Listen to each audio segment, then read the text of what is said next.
अस्सलाम वालेकुम, मैं हूँ सईद हुसैन शाह और उम्मीद है आप सबको खैरियत से होंगे।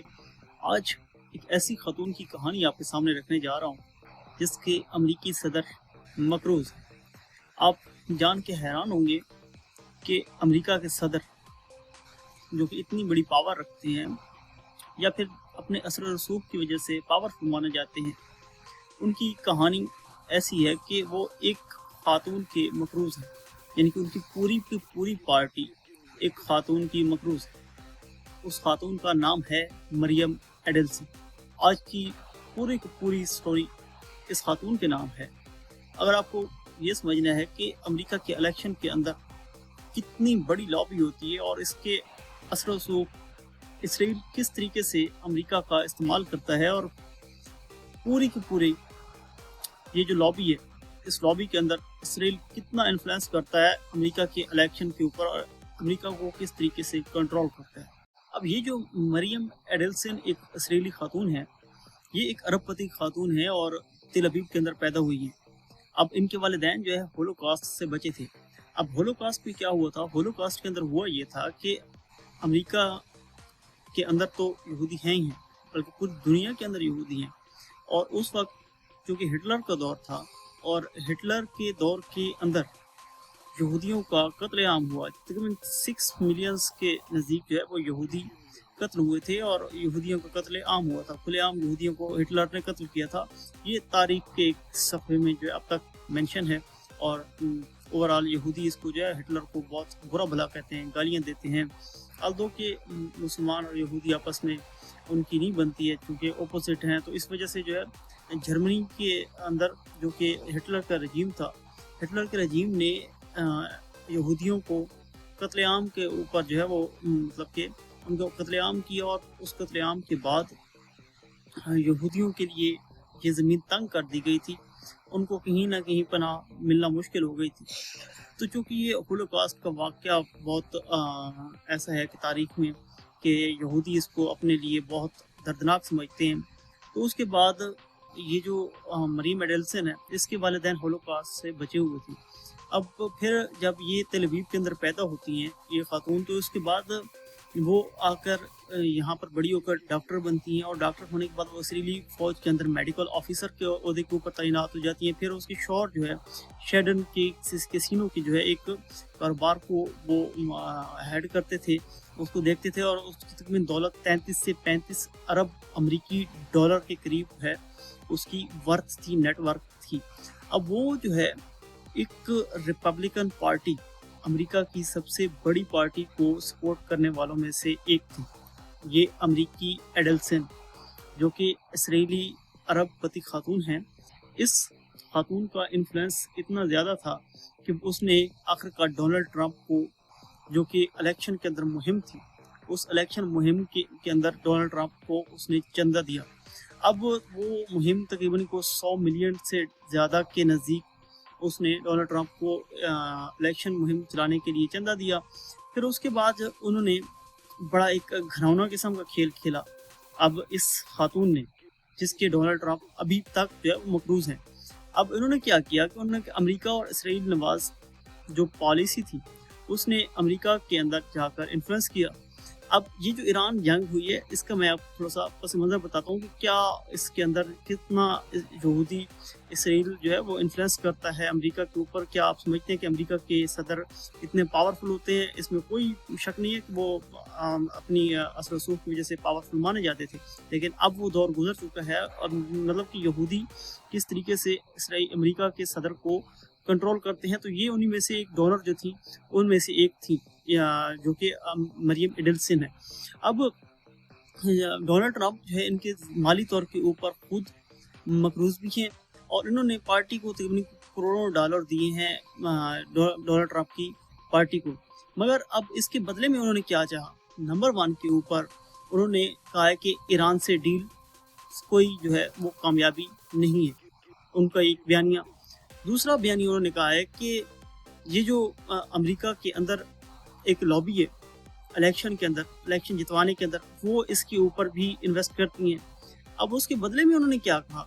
उसके बदले में उन्होंने ये कहा है कि 2024 का इलेक्शन हुआ, उसमें 100 से 106 मिलियन डॉलर जो है तकरीबन ही इससे भी ज़्यादा की उन्होंने अपडेट किया। उसके बदले में उन्होंने क्या मांगा? उन्हें मांगा ये है कि इसराइल की हर ख्वाहिश पूरी की जाए। इसराइल की असल बात जो है वो चंदा की सियासत तकरीबन ट्रंप दौर में एडल्सन के दबाव की वजह से जो है वो तकरीबन बैतुल मुक़द्दस के ऊपर जो काबिज मतलब कि बैतुल मुक़द्दस के अंदर जो अमरीकी सफारत खाना है उसको मुंतकिल किए जाने की वो भी उसने एक शर्त रखी थी। फिर उसके बाद 2018 के अंदर ये जो गुलान हाइट्स हैं यानी कि गुलान की पहाड़ियाँ, गुलान की पहाड़ियों को मुकम्मल तौर के ऊपर ख़त्म कर दिया गया। और तकरीबन दूसरे दौर के अंदर जब डोनाल्ड ट्रंप यहाँ पर आए तो 2025-26 के अंदर ये खून इसराइल जो ईरान के ऊपर हमले हुए, उन्होंने कहा कि मुसलमानों को बिल्कुल ही ख़त्म कर दो, ईरान को ख़त्म कर दो। मैं ये पार्टी का चंदा, ये जितनी भी लॉबी है, इस लॉबी के थ्रू जो है उन्होंने कहा है कि ईरान के ऊपर हमले करो, ईरान के ऊपर जितनी भी कास्ट आती है उस कास्ट का आपको मुआवजा दिया जाएगा, लिहाजा ईरान के ऊपर हमले जारी रखो। अब यहाँ तक स्टोरी एक ऐसी खातून की है जिसने अमेरिका की सियासत में इतना बड़ा हलचल पैदा किया है कि वो अमेरिका के सदर जो कि खुद को यूँ समझते हैं कि सुपर पावर और अपना असर रसूख और यूँ कहें कि पूरी वर्ल्ड के ऊपर या आधी से ज़्यादा वर्ल्ड, मिडल ईस्ट हो गया, एशिया हो गया और यूरोप ममालिक हो गया, इसके ऊपर वो इन्फ्लुएंस करते हैं। और इन सब के ऊपर इन्फ्लुएंस कौन करती है? एक खातून जिसके अमरीकी सदर खुद मकरूज़ हैं, उसकी पार्टी मकरूज़ है और जो बाकियों को दबाव में रखते हैं वो अमरीकी सदर को एक यहूदी खातून खुद उनको दबाव में रखती है। अब इससे थोड़ा सा आगे जाके स्टोरी और भी इंटरेस्टेड हो जाती है। इस स्टोरी का अगला रुख ये है कि अमेरिका के सदर जब खुद एक खातून के मकरूज़ हैं जो कि दिसंबर 2025 में ट्रंप ने इनको जो है खुद नंबर 1 डोनर कहा और इस डोनर के बदले में ट्रंप ने उन्हें अपनी तीसरी मुद्दत के लिए फिर से जो है $250 मिलियन की पेशकश का फिर से जिक्र भी किया था। अब ईरान से डील में जो है फंसे होने की बात जो है वो दुरुस्त है और डोनाल्ड ट्रंप इस वक्त ज़ाती तौर के ऊपर या ज़हनी तौर के ऊपर यूँ कहें कि खुद फंसे हुए हैं। यानी कि एक तरफ जो अमरीकी लॉबी है जिसका मैंने अभी आपसे जिक्र किया है कि इस खातून के अमरीकी सदर खुद मकरूज़ हैं, उसकी पार्टी मकरूज़ है, तो इस खातून की जो प्रो इसराइल पॉलिसी है, अब प्रो इसराइल पॉलिसी से जुड़े जितने भी राज हैं, क्या इतने जल्दी अमेरिका के सदर इस खातून की बात को रद्द कर पाएंगे? क्योंकि वो ईरान के हामियों में से नहीं है, वो ईरान के ऊपर तशद्दुद करने की हामी है, इस बात की हामी। और इसराइल ये चाहता है कि डीएस्केलेशन की जो वार डीएस्केलेट की है अमेरिकी सदर ने, इसराइल इसके ऊपर खुश भी नहीं है। तो चूँकि इतने अरबों रुपए लगा के इसराइल के मकासद हासिल ना होना ये बड़ा अफसोसनाक लम्हा है उनके लिए। तो वो चाहते हैं कि किसी न किसी तरीके से ग्रेटर इसराइल का ख्वाब पूरा हो। अब यहूदियों की एक अलग जो है वो साजिश है और वो चाहते हैं कि किसी न किसी तरीके से ग्रेटर इसराइल का ख्वाब पूरा होता दिखाई दे हमें। अब मुसलमान ये चाहते हैं कि बैतुल मक़दस यहूदियों के कब्जे से आज़ाद होना चाहिए। तो इस वजह से जो है अब ये बड़ी कंट्रोवर्शियल बात यहाँ पर दोनों, मतलब कि अमेरिका के सदर कुछ और चाहते हैं और इसराइल के वज़ीर-ए-आज़म कुछ और चाहते हैं। तो बहरहाल मुख्तसर ये है कि इसराइल की जो लॉबी है, इसराइल लॉबी का अमेरिकी सियासत में मुख्तसरन किरदार ये है कि ये बिलियनर इन्फ्लुएंस जो है सबसे बड़ी और बाअसर जो है वो लॉबी है। और एपिक जो कि मतलब कि अमेरिका इसराइल पब्लिक अफेयर्स अमेरिकी खारजा की जो कमेटी है उसके ऊपर ये बड़ी असरअंदाज होने वाली एक एपिक कमेटी है और बड़ी स्ट्रॉन्ग किस्म की एक लॉबी मानी जाती है जो कि इस ओवरऑल अमेरिकी इलेक्शंस को कंट्रोल करती है, अमेरिका के इस सारे के सारे निज़ाम को कंट्रोल करती है। अमेरिका के जितनी पॉलिटिकल पार्टीज़ हैं उसके अंदर से ये लॉबी करवा के फिर अमेरिकी सदर की होती है और इस तरह की सिलेक्शन करवाते हैं कि वो उसको फुली तौर के ऊपर कंट्रोल भी ना कर पाए। कांग्रेस को भी कंट्रोल करते हैं, रिपब्लिकन को भी कंट्रोल करते हैं, डेमोक्रेट्स को भी कंट्रोल करते हैं। तो ये ओवरऑल इतना एक नेटवर्क है जो यहूदियों का, जो कि ओवरऑल अमेरिका के सदर तक भी उन्होंने नहीं छोड़ा हुआ है। तो ये दोनों पार्टियों के साथ जो है मिलके काम करने की सलाहियत रखती है, जो कि इतनी स्ट्रॉन्ग बिलियनियर की एक लॉबी है। अब अरबों डॉलर की इमदाद और उसके बाद अरबों डॉलर के बाद जो है वो तकरीबन ही कोई लगभग बनती है ये जो ओवरऑल अगर कहें कि करोड़ों रुपए की एक मालियत खर्च करके फौजी हथियार हो गए। और इसराइल को अमेरिका, एक बात ये भी यहाँ पे आती है कि अमेरिका जो इसराइल को हथियार देता है वो इसी लॉबी के बदले में देता है, जो एक लॉबी है। इस लॉबी के बदले में जहाँ पर करोड़ों डॉलर जो है वो देती है ये जो अमेरिकी मरियम एडेल्सन जो कि यहूदी हैं, इसराइल प्रो इसराइल हैं। तो एक मतलब डोनाल्ड ट्रंप ने मुझसे पूछा था क्या आप यूएस को, आप प्रो यूएस हैं या फिर आप प्रो इसराइल हैं, तो उसके ऊपर उन्होंने खामोशी इख्तियार की थी। फिर बाद में उन्होंने कहा था कि मैं प्रो इसराइल हूँ, क्योंकि वो इसराइल के अंदर पैदा हुई, तो इस वजह से उन्होंने खुद को कहा है कि वो इसराइल के ज़्यादा हिमायती हैं ना कि वो यूएस की हैं।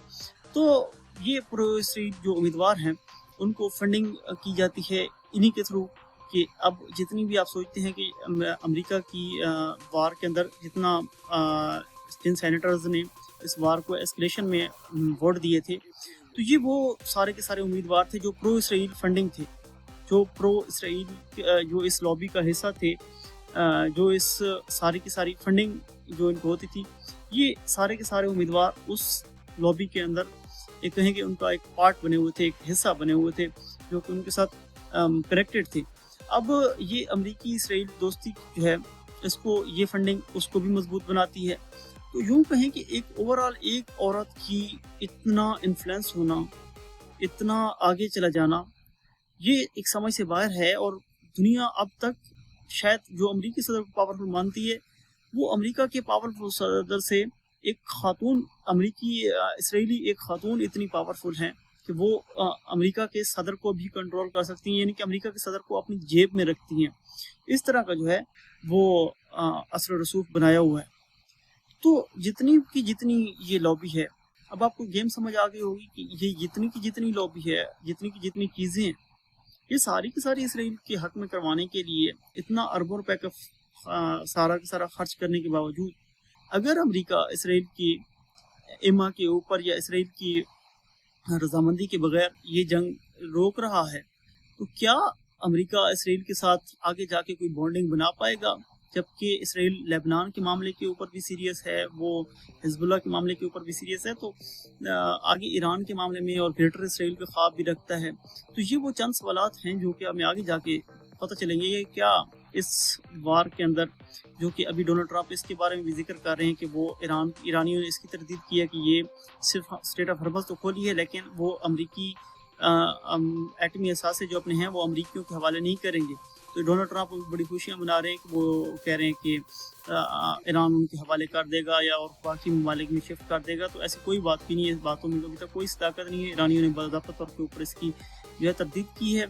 और देखना ये होगा कि अब जो वर्ल्ड है, मतलब कि ये तो ओवरऑल मैंने आपको एक स्टोरी सुना दी कि एक खातून की, लेकिन अब जो आगे की स्टोरी है, उस आगे की स्टोरी के बाद क्या होता है, कितने हद तक ये मुज़ाकरात इस्लामाबाद के अंदर जब होंगे तो क्या किस हद तक कामयाब हो पाएंगे, और क्या अमरीकी सदर और बाकी ओवरऑल सुना अभी तक ये इतलात हैं गैर मुसद्दक़ तौर के ऊपर हैं कि ओवरऑल तकरीबन 10 से ज़्यादा ममालिक या 10 एक ममालिक के सरबराहान शायद वो इस्लामाबाद के अंदर इकट्ठे होंगे और ये एक मुआहदा जाके तश्कील पाएगा, जहाँ पर ईरान, अमेरिका और सऊदीया, कतर और बाकी ममालिक के सरबराहान की भी मुतवक्के तौर के ऊपर आमद बताई जा रही है। लेकिन ये अभी तक फुली तौर के ऊपर नहीं है। लेकिन जहाँ तक लगता है कि इतनी बड़ी जब वार हुई है, या इस वार के अंदर कोई ईरान आलमी गारंटियाँ मांगेगा और उसमें आलमी रियासतों के सरबराहान जितने भी हैं वो शायद इसमें शरीक होंगे, तब जाकर आगे कोई गेम बनेगी। वरना अब तक डोनाल्ड ट्रंप फंसे हुए हैं। ये जिस खातून की मैंने अभी आपके सामने स्टोरी रखी है, इससे आप अंदाज़ा कर लें कि किस तरीके से अमेरिका के सदर खुद तो इनके पास कोई अख्तियार नहीं है, अलबत्ता सिवाय इस चीज़ की कि वो ईरान के मामले के ऊपर सख्त हैं, लेकिन अमेरिका इसराइल के मामले के ऊपर बहुत सेंसिटिव है, बहुत इतनी उसकी यूँ कहेंगे एक हार्ड लैंड है। वो चाहता है कि किसी न किसी तरीके से इसराइल को ही प्रोटेक्ट मिलता रहे। तो इसराइल को अमेरिका कभी भी नाराज़ नहीं करना चाहेगा। और ईरान جو کہ اس پورے مڈل ایسٹ کے اندر اپنا انفلوئنس رکھتا بھی ہے اور اب اس کا حق بھی بنتا ہے، جو کہ وار اس نے اکیلے لڑی ہے۔ تو چونکہ اس خطے کا سب سے بڑا چودھری کہیں تو وہ ایران ہی ہے، اور آگے جا کے کیا ہوگا لیٹس سی کہ ہمیں آنے والے کچھ ہی گھنٹوں کے بعد پتہ چلے گا، یا کچھ ہی 1-2 دن کے اندر یہ ساری سٹوری میں بھی کہ فائنل ہو سکتی ہے۔